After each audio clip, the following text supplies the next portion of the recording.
అనగనగా కళింగ నగరంలో రామయ్య, రంగయ్య అనే వర్తకులిద్దరూ ఎంతో స్నేహంగా ఉండేవారు. ఒకసారి రామయ్య వ్యాపార నిమిత్తం దూరదేశాలకు వెళుతూ తన వద్దనున్న 10 కేజీల బంగారాన్ని తన స్నేహితుడైన రంగయ్యకిచ్చి జాగ్రత్తగా దాచి ఉంచమని చెప్పి తాను ఊరు వెళ్ళాడు. కొంతకాలం తర్వాత రామయ్య సొంత ఊరుకు తిరిగి వచ్చి రంగయ్య ఇంటికి వెళ్ళి, మిత్రమా, నాకు విదేశ వ్యాపారం అచ్చి రాలేదు. అందుకని తిరిగి మన ఊర్లోనే వ్యాపారం చేసుకుంటాను. నేను నీ వద్ద దాచి నేను నీ వద్ద దాచి ఉంచిన 10 కేజీల బంగారాన్ని నాకు ఇమ్ము అని అడిగాడు.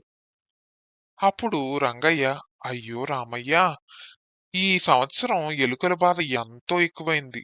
మా ఇంట్లోని వస్తువులన్నిటినీ ఎలుకలు పొట్టన పెట్టుకున్నాయి.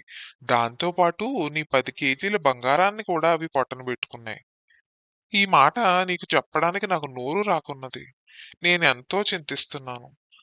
నేనెంత బాధపడుతున్నానో ఆ దైవానికే తెలుసు అంటూ రంగయ్య కంటతడి పెట్టాడు. రామయ్యకి అర్థమైంది.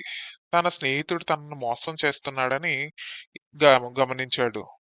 అది గ్రహించిన రామయ్య, వీనితో తగువ పడుట కంటే సమయం చూసి దెబ్బకు దెబ్బ తీయటం మంచిదని భావించి, సర్లే రంగయ్య, నా దురదృష్టానికి నువ్వు మాత్రం ఏం చేయగలవు?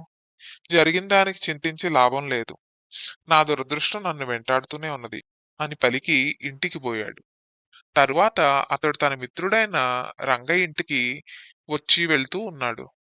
ఒకనాడు రామయ్య రంగయ్య ఇంటికి వచ్చి అతని కుమారుణ్ణి చూచి ఎత్తుకుని ముద్దాడి, బజారుకు తీసుకువెళ్లి మిఠాయిలు కొనిపెడతాను అని చెప్పి ఆ బాబుని తీసుకుని బజారుకు వెళ్ళాడు. ఆ కుర్రవాడిని ఇంకొక స్నేహితుని ఇంటిలో దాచిపెట్టి తానొక్కడే రంగయ్య ఇంటికి వెనక్కి వచ్చి, రంగయ్య, రంగయ్య, నీ పిల్లవానికి మిఠాయిలు కొనిపెట్టి తిరిగి వచ్చుచుండగా ఎక్కడ్నుంచో పాడుగ్రద్ద పెద్దది రివ్వున వచ్చి బాలుని తన్నుకొని పోయినది. నీకు చెప్పడానికి నాకు నోరు రాకున్నది. ఏమి చేయుదును అంటూ రామయ్య కంటతడి పెడుతూ బాధపడుతూ చెప్పాడు. రంగయ్య కోపంతో ఊగిపోతూ వెంటనే రాజుగారికి ఫిర్యాదు చేశాడు. రాజు రామయ్యని పిలిపించి, ఏమోయ్, పిల్లవాన్ని గ్రద్ద తన్నుకొని పోయిందని చెప్పావంట, ఇది ఏమాత్రమైనా నమ్మశక్యంగా ఉందా అని గద్దించాడు రాజు. ప్రభు, 10 కేజీల బంగారాన్ని ఎలుకలు తినివేయగా లేనిది 15 కేజీలు ఉన్న పిల్లవాడిని గ్రద్ద తన్నుకుపోవడంలో తప్పే ఉంది చెప్పండి. కావాలంటే నిజమో కాదో రంగయ్యనే అడిగి చూడండి అన్నాడు. రాజు జరిగిన కథంతా విన్నాడు.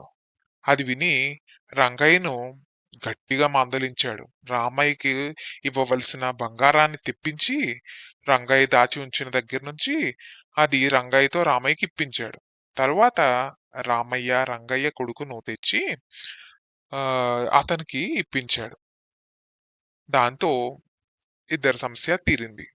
కాబట్టి రామయ్య మోసం చేసిన స్నేహితుడిని తెలివితేటలతోనే జయించాలి అని నిర్ణయించుకొని ఇలా చేసి తన బంగారాన్ని తను వెనక్కి తెచ్చుకున్నాడు. కథ కంచికి మనం ఇంటికి. కథ నచ్చిందా ఫ్రెండ్స్? నచ్చితే ఛానల్‌కి సబ్స్క్రైబ్ చేసుకోండి, లైక్ చేయండి, షేర్ చేయండి, సబ్స్క్రైబ్ చేసుకొని ఇంకా కామెంట్ కూడా చేయండి.